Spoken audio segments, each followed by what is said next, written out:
रात को 10:30 बजे सरिता के फ़ोन पर घंटी बजी। अपने बिस्तर में अंगड़ाई लेते हुए सरिता ने फ़ोन पिक किया। क्या कर रही हो जानू? जतिन ने कहा। इतनी देर बाद फ़ोन करते हो? मैं कब से तुम्हारे फ़ोन का इंतज़ार कर रही थी, कहते हुए सरिता व्हाट्सएप पर रिप्लाई। मोबाइल पर सरिता की अंगड़ाई देखते हुए जतिन ने फ्लाइंग किस किया। क्या बात है, आज बड़ा प्यार जता रहे हो। मुझे चैन से जीने दोगे भी या नहीं? मेरा तो वैसे ही तुमने नींद, चैन, करार सब छीन लिया है, कहते हुए वह मुस्कुराई। हुजूर, फ़ोन तो मैं तुम्हें बहुत पहले ही लगा देता, पर मुझे डर था कि तुम अपने मम्मी पापा के साथ उनके कमरे में ना हो, इसलिए मैंने फ़ोन अब लगाया है। नहीं, मैं तो तुम्हारी फ़ोन की वजह से ही 10 बजे से पहले ही कमरे में आ जाती हूँ और कमरा बंद करके पढ़ाई का बहाना करती रहती हूँ, कहते हुए सरिता मुस्कुराई। यार, पिछले 15 दिन से मैं लगातार तुमसे कह रहा हूँ कि चलो अपने कहीं भाग चलते हैं, पर तुम हो कि अपनी मम्मी पापा से ही डरती रहती हो। थोड़ा हिम्मत करो और चलो हम उन लोगों की दुनिया छोड़ दें जो हमारे प्यार की राह में कांटे बोते हैं। हम किसी दूसरे शहर में जाकर खूब ऐश करेंगे और अपनी ज़िंदगी में ढंग से जिएंगे, जतिन इमोशनल होकर बोला। हाँ यार, तुम्हारे बार बार कहने से मेरे मन में भी यही विचार बन गया है कि हम लोग यहाँ से भाग चलते हैं। हम किसी दूसरे शहर में जाकर अपनी नई दुनिया बसाएंगे, जहाँ सिर्फ तुम होगे, मैं होंगी और हमारा प्यार ही प्यार होगा, गंभीर स्वर में सरिता ने कहा। ऐसे लगा कि जैसे वह कुछ निश्चय कर रही हो। सच कह रही हो? बदल तो नहीं जाओगी? कहते हुए जतिन की आंखों में चमक आ गई। बस यार, मन में एक ही डर लगता है कि कहीं तुम मुझे धोखा तो नहीं दे दोगे, मुझे छोड़ तो नहीं दोगे, गंभीर स्वर में सरिता ने कहा। इतना भी विश्वास नहीं है मुझ पर? कहते हुए जतिन भावुक हो गया और उसकी आंखों में आंसू भर आए। नहीं नहीं जानू, मुझे तुम पर पूरा विश्वास है। मैं आज ही अपना बैग लगा लेती हूँ और अपने खर्चे के लिए कुछ पैसे और मेरे लिए जो मम्मी पापा ने जेवर बनवाए उन्हें साथ लिए लेती हूँ। हम कल रात को 1 बजे घर छोड़ देंगे, भावुक होकर सरिता ने कहा। मैं तुम्हारा बहुत बहुत आभारी हूँ कि तुम मेरा जीवन संवारने के लिए मेरी दुल्हन बन के आ रही हो। मैं तुम्हारा इंतज़ार करूँगा जानू, मुस्कुराते हुए जतिन ने कहा। सरिता BA फर्स्ट ईयर की स्टूडेंट है, उम्र यही 18 वर्ष के लगभग, देखने में बहुत सुंदर है। साफ रंग, तीखे नैन नक्श और फिल्मों के प्रभाव से प्रभावित, नई नई हेयर स्टाइल, सपनों की दुनिया में रहने वाली, इमोशनल और माँ बाप की इकलौती एक भाई की बहन है। मोहब्बत इमोशनल उसे आज की फिल्मों की देन है। वह जतिन के बारे में बहुत ज़्यादा नहीं जानती थी, पर वह जानती है कि जतिन ने ही उसे लगातार पीछा करके मनाकर अपनी ओर आकर्षित कर लिया था। वह क्या है, कहाँ का रहने वाला है और क्या करता है, यह उसे कुछ भी पता नहीं था। बस उसे पता था कि वह किसी फिल्मी हीरो से कम नहीं था। दिन भर सरिता अपने माँ बाप के साथ बड़े प्यार से रहती रही। आखिर आज उसका मम्मी पापा के साथ आखिरी दिन जो था, उसने मम्मी पापा को बहुत प्यार किया। दोपहर को समय मिलते ही उसने पापा के लॉकर में रखे हुए सारे रुपए और अपने जेवर तथा मम्मी के भी कुछ जेवर निकाल लिए और उनकी पोटली बनाकर अपने सूटकेस में रख लिए। रात को जब सब लोग सो गए, जैसे ही रात के 1 बजे सरिता ने धीरे से अपने कमरे का दरवाज़ा खोला और खिड़कियों को खुला छोड़ दिया तथा धीमे से वह घर के पीछे वाले गेट से होकर अपना सूटकेस लेकर बाहर निकल आई। घर के बाहर जतिन खड़ा था, उसने मुंह पर कपड़ा बांध रखा था। उसने तुरंत सरिता का सूटकेस उठाया और कार में रखकर तथा गेट खोलकर सरिता को अंदर बैठाकर बहुत तीव्र गति से कार दौड़ाता हुआ शहर से हवा हो गया। सरिता आज हवा में उड़ी जा रही थी। उसे ऐसा लग रहा था जैसे उसे सपनों का संसार मिल गया हो। वह जतिन के कंधे से सर लगाकर बैठी थी और दोनों में ढेर सारी प्यार की इमोशनल बातें होती जा रही थीं। सुबह होते ही वह लोग राजस्थान के धौलपुर शहर में पहुंच चुके थे। जतिन ने कार बाहरी इलाके के रोड से दूर बने एक मकान के सामने रोक दी। घर में ताला लगा था। जतिन ने अपनी जेब से चाबी निकाली और घर का ताला खोल दिया। अरे, तुमने पहले से ही मकान बुक कर रखा था और चाबी भी तुम्हारे पास है। क्या बात है जतिन, बहुत ही स्मार्ट हो गए हो। हाँ जानू, तुम्हारे प्यार में मैं सच्ची बहुत ही स्मार्ट हो गया हूँ। कहते हुए कार से अपना सामान उठाकर वे दोनों घर के दरवाजे पर पहुँचे और दोनों घर के अंदर चले गए।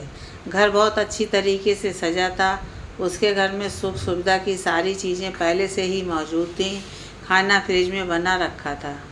जतिन बोला, आज की रात हमारे जीवन की पहली रात है।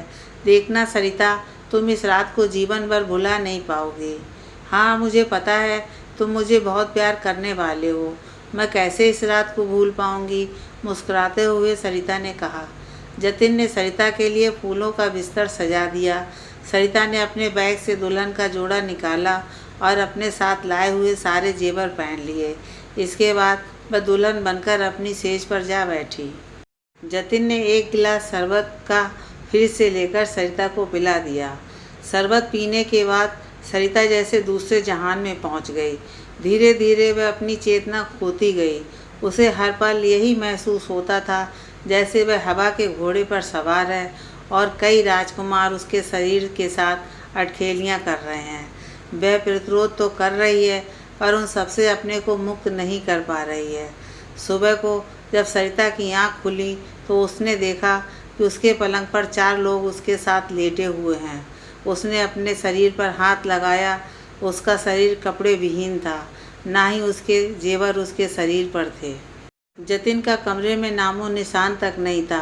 वह समझ गई कि जतिन ने धौलपुर की मंडी में उसे किसी वेश्या खाने के गिरोह को बेच दिया है।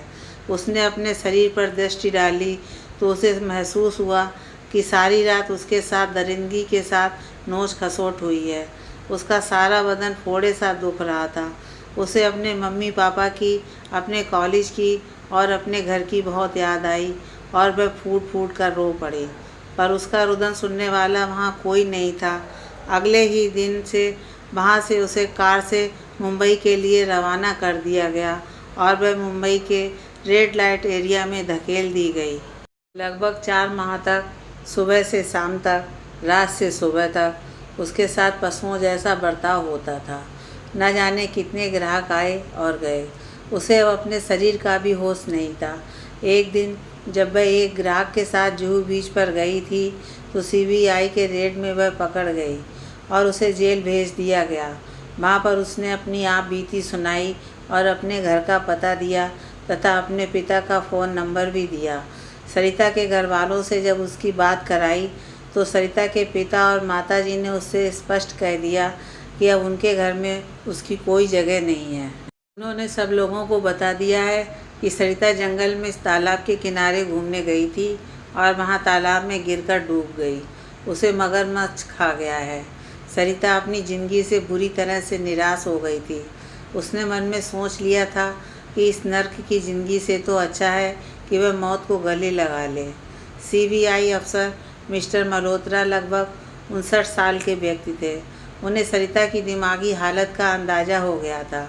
उन्होंने सरिता से कहा, क्या तुम अपने माँ बाप के बगैर भी अपनी पुरानी पहचान को खोकर एक नई ज़िंदगी शुरू करना चाहती हो, जहाँ सेक्स का गंदा वातावरण नहीं होगा? सरिता ने आशापूर्ण तथा प्रश्नवाचक निगाहों से उनकी ओर देखा।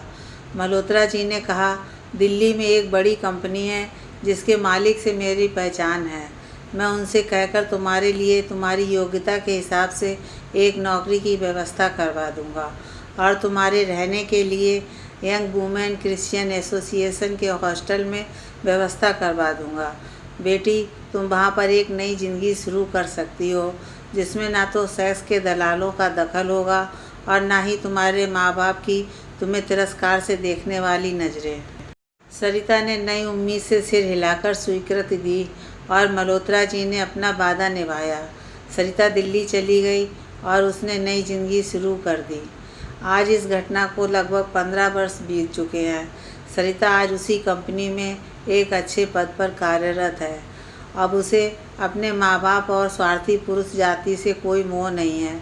वह अपना अधिकतर समय नौकरी और समाज सेवा में बिताती है और सुकून भरा प्रतिष्ठित जीवन जी रही है। सरिता को अब भी कभी कभी सपने में अपना नरक जैसा अतीत याद आ जाता है और वह सपने में ही पसीना पसीना होकर उठकर बैठ जाती है। कंपनी में नौकरी करते करते उसे कंपनी की स्कीम में एक रिहायशी घर मिल गया है और सरिता यंग वुमेन क्रिश्चियन एसोसिएशन का हॉस्टल छोड़कर उस घर में शिफ्ट हो गई है। सुबह सुबह जल्दी ऑफिस निकल जाती है। अब वह सबसे पहले फैक्ट्री के ऑफिस पहुंच जाती है। वहां पर अपने सब ऑर्डिनेट्स के साथ उस दिन के आगे का प्रोग्राम डिस्कस करती है और सद्भावना के वातावरण में अपने दिए गए उत्पादन कार्य के टारगेट को समय पर पूरा कर लेती है। मैनेजमेंट उसकी कार्य क्षमता से बहुत खुश रहता है। सरिता के पड़ोस में ही एक और परिवार रहता है। उसकी पड़ोसन अंजना एक 35 वर्षीय महिला है जिसका पति राजेश सरिता के ऑफिस में एक छोटे पद पर कार्यरत है। राजेश और अंजना पास के शहर मुरादाबाद के रहने वाले हैं। दोनों के मध्य कॉलेज के दिनों से ही प्यार था, पर विजातीय होने के कारण दोनों के माँ बाप नहीं चाहते थे कि उन दोनों का विवाह हो। राजेश और अंजना दोनों ही अपने माँ बाप को बहुत प्यार करते थे। उनकी सहमति के बिना उन दोनों ने निश्चय किया कि वे अपने परिवार की सहमति के बिना कभी विवाह नहीं करेंगे। राजेश 15 साल तक अपनी बात पर और अपने प्राण पर अडिग रहा और अंजना भी इतने ही साल तक उसका साथ निभाती रही।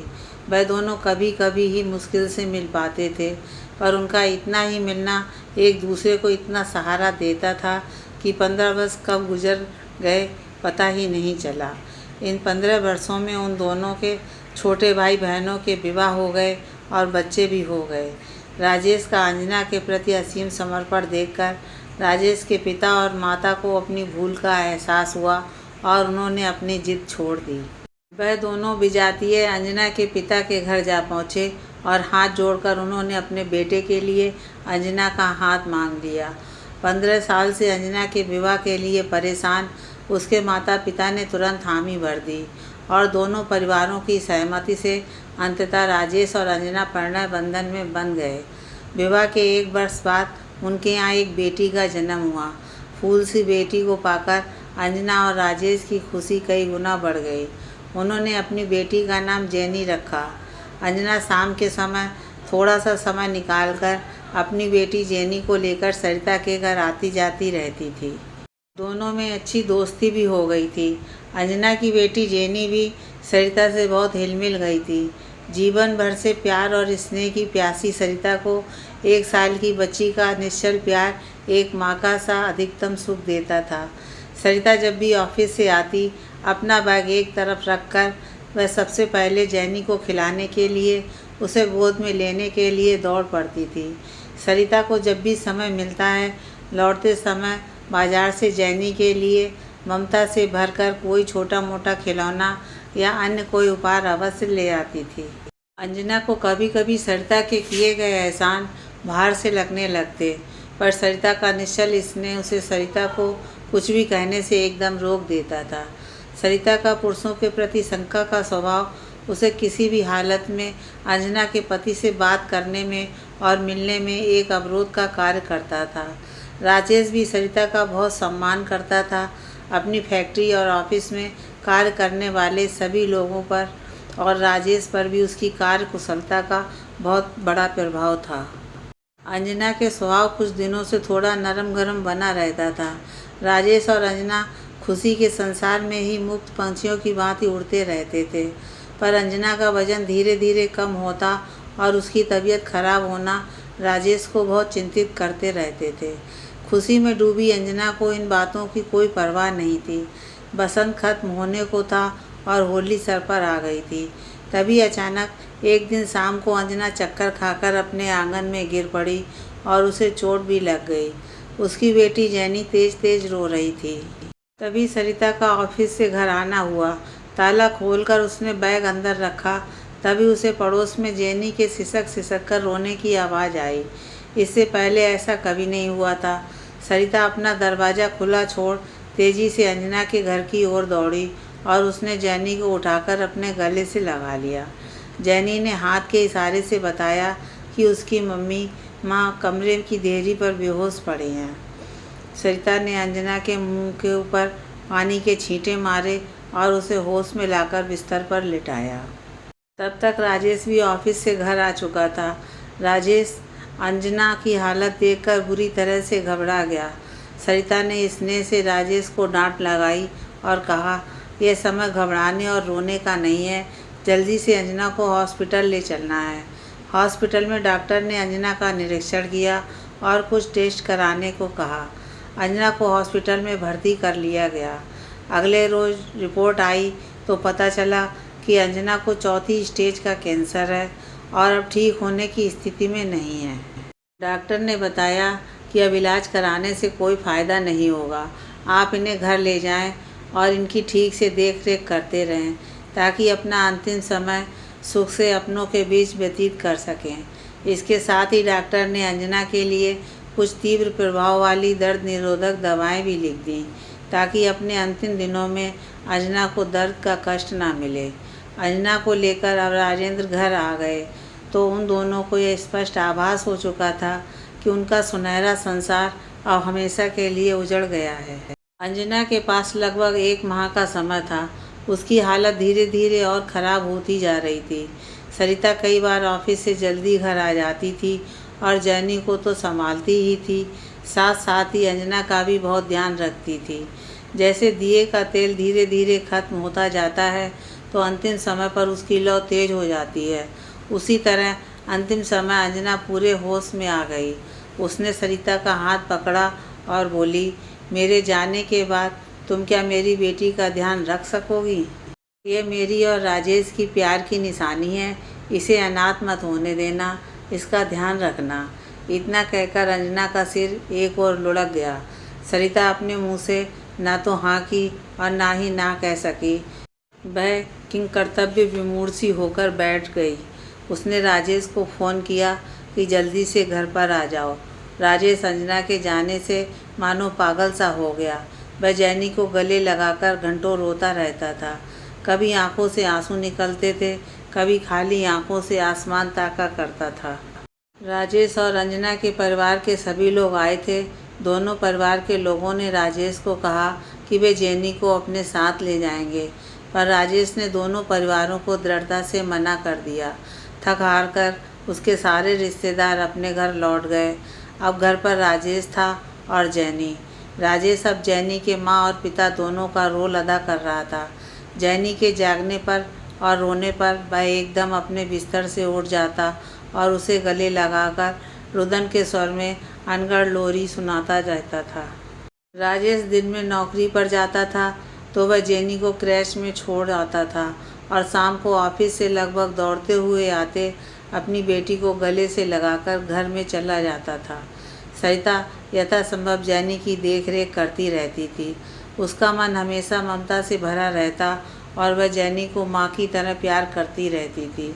एक दिन आधी रात को जैनी चीख चीख कर रो रही थी और राजेश उसे गोदी में लिए निराश आंखों से इधर उधर ताक रहा था। सरिता की नींद जैनी के रोने से टूट गई। वह तुरंत उठी और भागकर राजेश के घर में पहुंच गई तथा राजेश से जैनी को अपनी गोद में ले लिया। सरिता की गोद में आकर जैनी सुकून की नींद में सो गई। सरिता बच्ची को लेकर अपने बिस्तर पर पहुंच गई और उसे अपने साथ ही सुला लिया। कई बार रात को जैनी को अपनी माँ की याद आती और वह अबोध बालिका ज़ोर ज़ोर से रोने लगती थी। राजेश भी उसके साथ डबडबाई आंखें लिए यहाँ से वहाँ तक घुमाता रहता था। सरिता की आँख तो मानो जैनी के रोने से ही एकदम खुल जाती थी और वह बच्ची को अपनी छाती से लगाकर अपने घर ले आती थी और अपने बिस्तर पर ही सुला लेती थी। ऑफिस में अत्यधिक कार्य करने से और रात को जैनी की देख रेख से सरिता का स्वास्थ्य गड़बड़ हो गया और उसने बिस्तर पकड़ लिया। डॉक्टर ने बताया कि उसे टाइफाइड हो गया था जो अब काफ़ी बिगड़ गया है तथा उसे 15 दिन तक केवल फलों के रस पर ही रहना पड़ेगा और रेस्ट भी करना पड़ेगा। बेबस सरिता अपने घर में बिस्तर पर लेटी रही। जैनी सरिता को घर देखकर अब क्रैश भी नहीं जाती थी। अगर ज़बरदस्ती भेजने की कोशिश की तो वह बहुत तेज़ रोने लगती थी। राजेश ने जैनी को सरिता के पास ही रखा। उसका मानना था कि जैनी का प्यार सरिता को ठीक होने में मनोवैज्ञानिक तौर पर मदद करेगा। राजेश ने अब ऑफिस जाना छोड़ दिया था। उसने 1 सप्ताह की छुट्टी ले ली थी और दिन रात सरिता की देख रेख कर रहा था। वह रात को सरिता के पलंग के पास नीचे ही लेट जाता था और कभी कभी कुर्सी पर ही उसकी सारी रात कट जाती थी। इसी तरह लगभग 8 दिन व्यतीत हो गए। सरिता धीरे धीरे रिकवर होने लगी।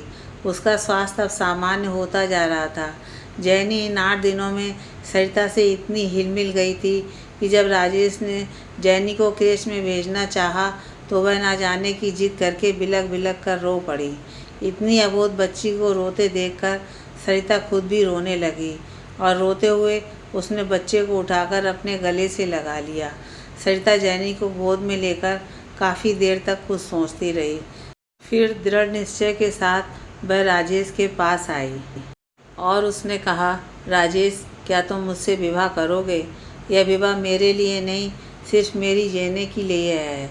राजेश अवाक सा सरिता के चेहरे की तरफ देखता रह गया। सरिता ने कहा, हाँ, और ना कहने से पहले मैं जो तुम्हें कह रही हूँ उसे ध्यान से सुनो। मैं जब क्लास 12th में थी तभी एक लड़के के प्यार में फंस गई थी। उसने मुझे धौलपुर ले जाकर दलालों को बेच दिया था। इसके बाद लगभग 1 साल मैं वेश्यावृत्ति के धंधे में रही। बड़ी मुश्किल से सीबीआई की मदद से उस दलदल से बाहर आई और सीबीआई ऑफिसर मल्होत्रा जी की कृपा से इस फैक्ट्री में नौकरी पा सकी। इस घटना को आज 15 साल हो गए हैं। मेरे मन में अभी तक पुरुष जाति के प्रति शंका और घृणा ही रही है। इसी वजह से मैं तुमसे भी आज तक बात नहीं कर पाई। अंजना ने मरते समय मुझसे ये वचन लेना चाहती थी कि मैं उसकी बेटी जैनी को अनाथ ना छोड़ूं।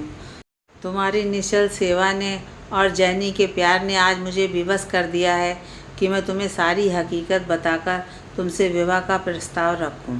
राजेश ने गहरी सांस भरी और बोला, सरिता जी, आप जानती हैं कि मैं अंजना को बहुत प्यार करता था।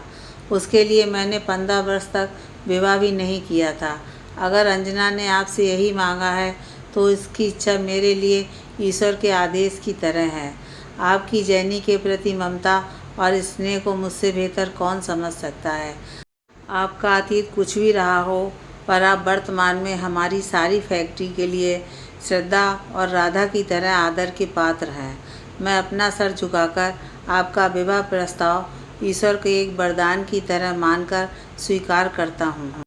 आपका मुझ पर बहुत बड़ा एहसान होगा कि आप मुझे और मेरी अनाथ बेटी को सहारा देंगे। ये कहते हुए राजेश दोनों हाथ जोड़कर घुटने के बल बैठकर तेजी से रो पड़ा। सरिता जैनी को अपनी गोद में लिए थी आगे बढ़ी और उसने जैनी के साथ साथ राजेश को भी अपने गले लगा लिया। जैनी और राजेश के साथ सरिता को रहते हुए आज लगभग 1 वर्ष हो चुका है। सरिता ने जैनी के लिए अपनी फैक्ट्री में ले जाने की विशिष्ट परमिशन प्राप्त कर ली है, जो किसी भी अन्य फैक्ट्री कर्मचारी को आज तक नहीं मिली थी। जैनी अब लगभग 3 साल की हो चुकी है। एक दिन राजेश ने सरिता से कहा, सरिता, मेरा बहुत मन है कि मैं आपके पैतृक घर को देखना चाहता हूँ। सरिता ने कहा, जिस रोज़ मैं अपने प्रेमी के साथ घर से भागी थी, उस दिन के बाद मैं आज तक उस घर की चौखट पर नहीं पहुँची और मेरे माँ बाप ने जब मेरे फ़ोन से बात की थी तो स्पष्ट कह दिया था कि उनके लिए मैं मर चुकी हूँ। ऐसे मेरा वहाँ जाना क्या उचित होगा? राजेश ने कहा, उन परिस्थितियों में किसी भी माँ बाप के लिए ऐसा कहना अस्वाभाविक नहीं है। उन्होंने वही किया जो यह कोई अन्य माँ बाप करते। सरिता, हमें एक बार अवश्य आपके घर आपके मम्मी पापा से मिलने जाना चाहिए। सरिता के मौन स्वीकृति के बाद राजेश, जैनी और सरिता तीनों सरिता की झांसी स्थित घर पर पहुँचे। लगभग 16 वर्षों के बाद अपने घर की देरी देखकर सरिता की आंखें अनजाने भाव से अश्रु वर्षा करने लगीं। सरिता के दरवाजे खटखटाने पर अंदर से उसके पिताजी बाहर आए। वह एकदम बूढ़े और क्रशकाय हो गए थे। उन्होंने पूछा, कौन है आप लोग? आंसुओं से भीगी आंखें लिए सरिता कुछ न बोल सकी और थोड़ी देर तक सरिता के आंसुओं से भीगे चेहरे को गौर से देखने के बाद उसके पापा ने उसे गले से लगा लिया और उसकी माँ को आवाज़ दी, देखती हो कौन आया है? सरिता आई है। सरिता की बूढ़ी माँ लगभग भागती सी आई और सरिता को गले लगाकर ज़ोर ज़ोर से रो पड़ी। सरिता ने राजेश और जैनी का परिचय कराया। सरिता के पिता का घर इतने वर्षों के बाद आज अचानक खुशी से भर गया था। ऐसा लगता था जैसे 14 वर्ष का वनवास काटकर भगवान राम अयोध्या वापस आ गए हों। शाम को जब सरिता और राजेश घूमने जा रहे थे तो सरिता ने बताया कि वह राज जतिन का घर जिसने उसे धौलपुर में बेच दिया था। राजेश के मन में सरिता के साथ हुए अन्याय को याद करके क्रोध का जोर सा उठा और वह लपक कर उस घर का दरवाज़ा खटखटाकर अंदर पहुंच गया। उसके पीछे भागती भागती सरिता भी घर में घुसी। उन्होंने देखा मरणासन अवस्था में जतिन बिस्तर पर पड़ा था। उसका एक पाँव और एक हाथ नहीं था, दोनों कट गए थे और पास में ही उसका बूढ़ा बाप बैठा था। जतिन ने तुरंत सरिता को पहचान लिया और उठने की असफल कोशिश करने लगा। अपने इकलौते हाथ को उसने माथे से लगाकर उससे कहा, सरिता, मैंने तुम्हें बेचने का जो पाप किया था उसका फल मुझे यह मिला कि मुझे एड्स हो गया। ईश्वर को उससे भी तसल्ली नहीं हुई तो मेरा रोड एक्सीडेंट हो गया जिसे मैंने अपना एक हाथ और एक पैर गंवा दिया। एड्स के कारण मेरा शरीर प्रतिरोध क्षमता खो चुका है और डॉक्टर का कहना है कि मुश्किल से 1 या 2 दिन में मैं ये दुनिया छोड़ जाऊंगा। बस मेरी एक इच्छा थी कि मैं तुमसे क्षमा मांग लूं, तुम्हें नर्क में धकेलने के उस पाप के लिए जो आज की तारीख तक तुम्हारे परिवार से और ज़माने से छुपा रहा है, पर ईश्वर से नहीं। हो सके तो मुझे माफ़ कर दो ताकि मैं शांति से मर सकूं। घृणा से उसकी तरफ थूक कर बिना कुछ कहे सरिता राजेश का हाथ पकड़कर जैनी के साथ पार्क की तरफ निकल गई।